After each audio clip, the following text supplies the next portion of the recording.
నాకేం లేదు కోరికలు.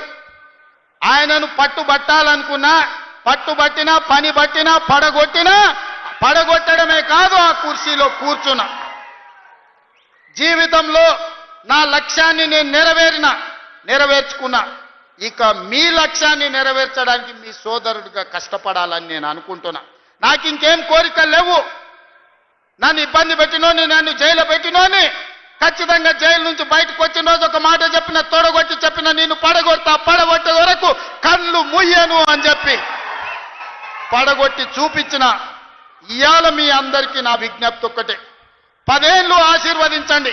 ఈ తెలంగాణ రాష్ట్రాన్ని $1 ట్రిలియన్ ఎకానమీగా మార్చి ప్రపంచానికి ఆదర్శంగా నిలబడి బెంగళూరు, చెన్నైయో, ముంబైయో, ఢిల్లీతో కాదు, న్యూయార్క్, టోక్యో, జపాన్ దేశాలతో పోటీ పడే విధంగా తెలంగాణ రాష్ట్రాన్ని అభివృద్ధి పదం వైపు నడిపించే శక్తిని మీరు ఇవ్వండి మిత్రులారా.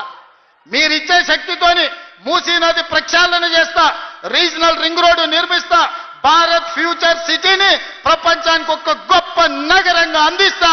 ఈ రోజు బలహీన వర్గాల పిల్లలు డాక్టర్లు, లాయర్లు, ఇంజనీర్లుగా, ఐఏఎస్లు, ఐపీఎస్లుగా రాణించి ఈ దేశ పునర్నిర్మాణంలోనే మీరు భాగస్వాములుగా ఉండాలి, మీకు బాధ్యత ఉండాలి అనే విధంగా తీర్చిదిద్దే విధంగా నేను ప్రయత్నం చేస్తాను మిత్రులారా.